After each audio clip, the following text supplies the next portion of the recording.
Okay, it is time for review night. Here on the JP side, we have gotten our update for a new week, and of course, there's going to be videos about the new tower content and everything like that. But I figured let's just get some easy stuff out of the way tonight. Let's talk about the new units, the new vision cards, and everything in between.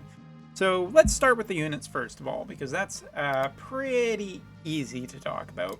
So first, Helena, a tier unit that has been, actually, the more I hear about her, because, I haven't spent a ton of time developing her, heard that she's just generally a pretty good unit and a pretty good support unit, and that will continue into her EX.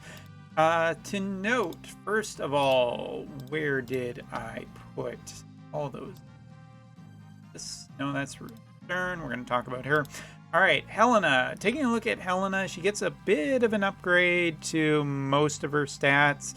I mean, it's what you expect for an EX, generally an increase. I don't think any of her stats are too amazing, but she does get some more magic, more AP, some HP up, which is kind of good because taking a look at what she gets for skills, she's essentially becoming more of a support unit. Big green mage is to be expected, but first of all, this ability right here, which previously only gave wind resistance, now gives earth resistance as well, and a defense buff of 15 for 3 turns. It's 25% increase for earth and wind resistance now for 3 turns to allies. Pretty nice. Taking a look at her support skill that's getting buffed now, it comes with AoE resistance as well. This is the one that increased buff excuse me, and debuff duration for a single turn. That's kind of interesting. Again, really just all doubling down on this idea of her being support, and that culminates with the her final new ability, her job level 25 one, 30 TP, 4 uses, increase debuff resistance for all attack type resistance by 100 when fully maxed for 3 turns to allies. Honestly, yeah, I'm a little sad they didn't give her some maybe a little bit more of an increase to DPS, but just so that you could have some more options. But she's a solid enough support unit. I think even if you were to maybe kind of focus her a little bit more in terms of choosing what ability she can use and what ability she can't use, she might be just good enough in auto, but probably more for PvP if you just want to protect your units. I think this is fine. I'm not incredibly excited about this, but I want to see somebody fully build her because mine is kind of not built. That's probably going to be my next few months project, is just building lower tier units. All right, next let's hop over to the thunder element here and talk about Vadim. Here he is. All right, so a thief is now getting a EX, a main class thief, and on the lower tier, and his upgrades, taking a look stat wise, fine. I mean, you're almost doubling his attack from what he had before. His agility didn't increase, which is a little disappointing because you think thief maybe would get an agility increase, but nope. Yes, not. Taking a look at his skills, will Zed's skills pay the bills? I'm not entirely convinced. Probably the one of his biggest ones is the fact that Steel Heart now has, what is it? Has been upgraded. I think, wait. I have this in my notes.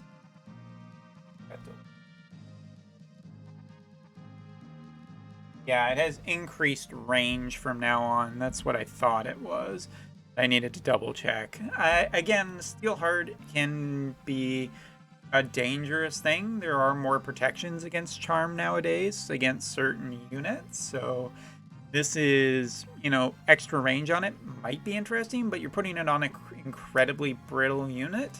I know that people have had success with Zazen in the past. I just don't know if this is quite enough to get me excited about this unit. So moving on. Next up, his move +1 and agility increase also has a decreased chance of being targeted. Now it's only by 3, so it's not as good as some of the other hate removals. Like Aerith is considerably better, as you would expect from a UR unit, but you know, at the start of this fight, it might keep him out from just being targeted, and maybe he can get a steel heart off, and maybe that wins you the match. I don't think his stats are ever going to be there, but you know, there are times nowadays where we see guild battles where you have restrictions on what you can bring, and maybe this unit is just good enough. Again, someone's probably going to build this unit, but it's not going to be me. And the last thing that he has is this new ability, 175% modifier, 3 hit, can be used 3 times, 22 AP, hits the units directly in front, behind, to the left, and right of him, and has a 25% chance to inflict sleep. So maybe some glassy synergy. I mean, this is a character that you're not going to be running super high faith on, but now I guess for charm and sleep, you're going to have to build him slightly different. Again, it really comes down to how brittle he's going to be and whether he not gets caught dumb enough to get caught in an AoE, which there is a chance. And I mean, if his status effects don't trigger, then I feel like he's just dead. So high risk, high reward, maybe? I mean, with the charm increase too now, the way charm has been changed in the game, or is going to be changed, I can't remember. I think it's going to be changed very shortly if it hasn't already. Units are going to be less targeted by your guys if they have the charm status effect, so charm can last a while and make a bigger difference. Again, there is more resistance to charm. I'm not entirely convinced about this, but who knows? Maybe good enough. All right, and swapping over to the darkest element, we have Ruin Sterne for the last of our old unit upgrades. Taking a look at his stats, he does get a pretty good increase. He gets a good amount of HP increase, which is pretty nice. Actually, like, I was generally happy looking at how much HP he got, and he's getting some attack nodes, he's getting some agility a little bit, so all of that is really good. Taking a look at a lot of stuff, and his attack just gets I already said that, but it's a nice boost. His luck gets boost, a good amount of stats for a double cost unit, which is what is expected. And in for his upgrade, all right, his first one, which if I am correct, this is the one I want to talk about first, which is kind of interesting. This is his buff ability. Now, before it gave a 40% attack boost for 3 turns, as well as an accuracy boost for 3 turns, and that's just a strong boost for himself. But now it also decreases his AP consumption by 25 for 3 turns for himself, and that's just good. It's a good ability to cast on himself. It makes him stronger, more accurate, and also reduces the cost, which makes him a more effective unit at killing others, which is essentially what you want in your DPS, so all good. His other ability, of course, is his large AoE. This is his famous one. Consumes 10% of his HP, decreases defense for 3 turns to targets, and 185% modifier. Now, it also decreases healing power by 50 for 3 turns to the targets. Again, it's an upgrade, so it's totally fine. Is it the most exciting upgrade? I don't know. I don't think so. I'm not, again, like, really excited taking a look at this, because it's going to be good in some situation, and, you know, it potentially cuts off a little bit of your healing power, but healers are just generally really, really strong right now, and I don't know. This ability has always felt like it's fine. It's a good upgrade, and with the attack boost, maybe it is just good enough to still just keep going as always. So, and he's in the strongest element. And his last one, this is the one I think is the least exciting of all of them. Break physical barriers for targets and hit with 165% modifier. He had 3 uses of this at 20. Good range on it. You know, good attack power on it. Breaks a physical barrier and deals damage. It's good single target removal. It's not just more AoE, because he has a lot of AoE already. I don't know how... This doesn't feel exciting. It feels good. Like, overall, Ruin Stern just feels like a overall good increase. Like, if you have been using the unit and you're happy with the unit and everything like that, I don't think this changes anything. I think he's still just a very strong unit. I think he's good in a lot of situations, a lot of content, and I think he'll keep up with a lot of the other EX double cost units. Is he necessarily worth breaking the bank trying to EX him right away? I don't know. I think that, like, his getting him to level 115 would actually be adequate, like, not in terms of just rushing him unless you're into high PvP or you're a whale. It's good. It's good. It's unexciting, but it will continue to... Ruin Stern will continue to do a very good job in the meta. And hey, look, I could EX him. I'm not going to this time. So to take a look over all 3 of these units, Helena, I think, is a solid B+, maybe an A-. I just think he's incredibly defense focused, and maybe it is good enough in some situations, but I don't think most of the time you're going to be bringing her, and I don't know if it's exciting if you haven't built Helena already to really be like, yes, this is the meta changer. But she does have some pretty nice debuff resistance for all attack type resistance, and that is something to be at least mindful of in the future. Vadim is high risk, high reward, and given that resources are finite in this game and triple farming is officially dead and gone in JP now, I just don't see myself ever doing it. But for people who really like the charm and status effects, solid B I would give him, just because, man, I feel like if he doesn't hit it, then he is going to be dead on his back in a short amount of time, and you're going to be out possibly a lot of reasons. I mean, probably have the mind spheres, but I don't know if it's... And Stern is just more of the same. I don't think there's anything too exciting here, but I think he will continue to keep doing what he's doing. An A. I just don't... I mean, Dark is already so strong, and people have already invested heavily in Cloud or Dark Witch Helena. Like, Cloud has maybe more interesting AP regeneration, although the decreased AP consumption is also comparable. Like, both units are just particularly good, and it depends if you have the resources lying around. Maybe you don't have the Dark Awakening mats and you've spent them on other units like Dwan and whatnot, in which case you're probably fine. I wouldn't worry too much about rushing down Stern's EX. But if you can, good news for you. I think he's real good. So A, Helena, B+, maybe A- if people prove it. And Vadim, solid B, maybe B-, depending on how fast he dies.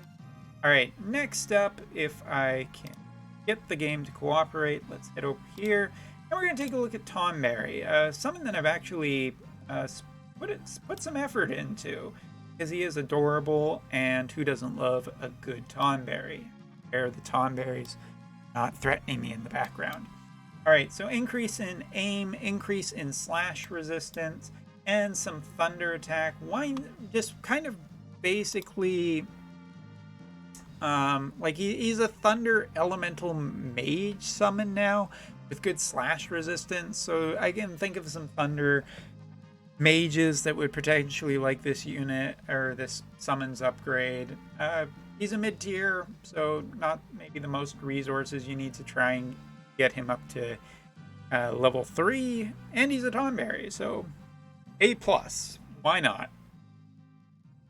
Alright. And continuing on, what? I'm getting lost. I have forgotten everything. the new vision card. So I think this came out on global, and I'm not going to spend a ton of time talking about this because globalers are probably already aware, and apparently I have to download 50 megabytes worth of banners. Worth every single byte. Alright, this new vision card, it is almost I would almost completely not recommend this vision card unless there is a very specific unit you are getting this for. So maxed out HP 286, defense of 3, spirit of 3, magic 132, and agility of 3. It gives an overall magic increased fire base unit by 50% and accuracy by 10. It gives a single unit an accuracy increase, and maxed out gives for the entire party of fire units slash resistance 20%. If you are not into, like, if you haven't done Lord Mont EX, if you haven't done Glassy, I don't even think that this is the most amazing for Rain because he's not the best physical tank, and I like, unless you're on a budget, you're probably not using Rain as a physical tank, and you would have to max this vision card out to even get that slash resistance. That's a huge commitment. But in terms of like the magic properties, it just doesn't synergize with most of the fire units out there. Some are ketone maybe, but that's still not been confirmed yet. Don't know exactly if that could be coming in July. So it's really just 2 units that are getting that magic bonus. And don't get me wrong, on the JP side, that is a hell of a bigger bonus than just Rain. But I don't know, this vision card feels incredibly situational. It's a big investment and commitment, and it doesn't feel as strong as the Laswell vision card, which also had Human Killer on it. This is kind of offensive, but kind of defensive and kind of accurate, and its stats are just kind of mixed between a whole bunch of different things, and it just doesn't have a very clear direction. So yeah, if you're a huge Glassy, like special Glassy fan, then this vision card probably has a place for you. If not, just keep calm and continue saving for something in the future. But yeah, I think I'm less excited about this than ever. All right, and the last part of this review is to talk about Verne, a new unit, the unit you can get for the Thunder Selection Quest, and as people have pointed out, it is Garvel's sister. Thank you for pointing that out. I completely had forgotten about that, even though it was one of my favorite side stories. It's been a while since I've actually seen the story, so I've completely forgotten about it. Alright, and this unit is, I feel, not going to take too long to talk about. So, Thunder Elemental UR character, move 3, jump 1, cost 80, limited no, obviously. Lancer Dragoon Monk. TMR, as you can see right there, you've seen the stats.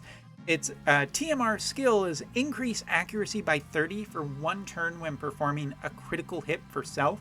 This is really interesting because it might actually be good on other Thunder Spear units. I think it does have properties. Taking a look at her master ability, she gets defense penetration by 20 for herself and gives the standard master ability stuff.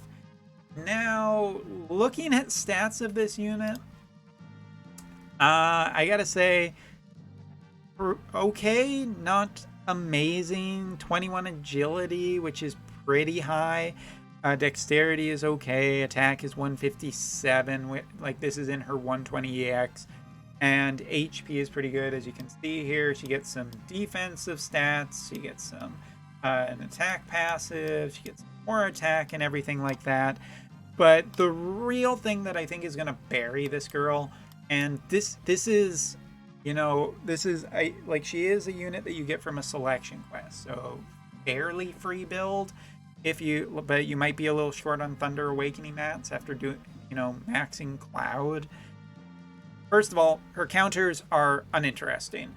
The chance to counter and deal piercing damage, chance to counter and absorb HP, that's the Dragoon one, and chance to counter physical damage. All of these have limited range and are pretty inferior to a lot of the new counters, so yeah, not very exciting, not a surprise. Taking a look at her supports though, There really isn't anything here that's incredibly exciting at all.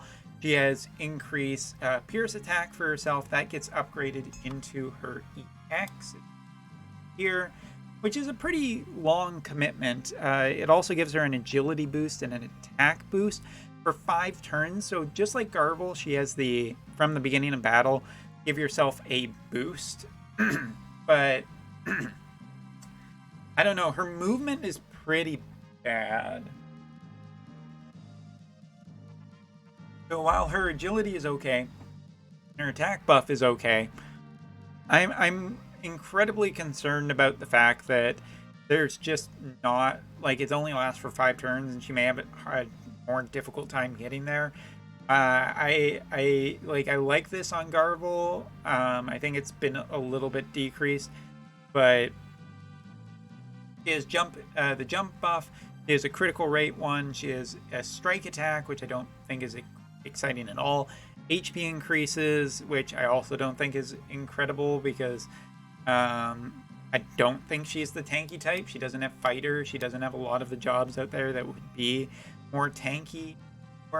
Taking a look at her main job, or no, let's take a look at her sub job. Monks, she has the ignore float ability that hits in a line in front of her, damage, increase attack by 150% for a single turn, heal status effects off of herself and damage. Nothing here is incredibly exciting or any kind of new, so again, wish it was fighter. Taking a look at Dragoon, she has the attack buff. She has a couple of damage abilities that are, you know, the jumps. Big range on the jumps, especially her big jump one. But I don't see this being super interesting. Like, her Dragoon kind of gives her an option to give her more move and jump, but it's only for 3 turns, and you've spent a turn already of that 5-turn boost, and maybe that's just not quite good enough. I mean, there's synergy here with Alum and 9S. It's just the Thunder Spear, you would have had to have farmed multiple of those to really get a super big advantage out of that. At this point, that's kind of hindsight now. Man, I don't, well, we haven't gotten to the biggest problem I have yet. Taking a look at her main job, lots of different spear attacks with some range increases. This one in particular is the throw lance directly to one of the 4 cardinal directions in front of you. And its big upgrade is that it gets, you know, a damage increase, but it also goes one further. He has 6 uses of it. Okay. She has an attack and critical buff. She has damage with piercing and increased critical rate. That synergizes with Cloud. She has a piercing and the chance to inflict doom. That is a good status effect still. And her big ability in her main job that she gets here is a CT increase. Restore CT for 1 turn to an ally, not self, and also restore some for herself, and it's 250 for each. But as you can see, the range is so incredibly limited. It only gets 1 use on it, and I mean, it's quicken, but it's so restricted, and her movement may not be able to keep up very well. This is incredibly questionable. It might be a good little speed boost, but I feel like you just kind of want to run a time mage and get that quicken and haste and not have this. But really, I mean, taking a look at Veneer here, I should talk about her subpart of Lancer. She has the knockback with piercing damage. She has the damage AP, which is piercing, and damage and inflict immobilize. All right, so we talked about all of her abilities.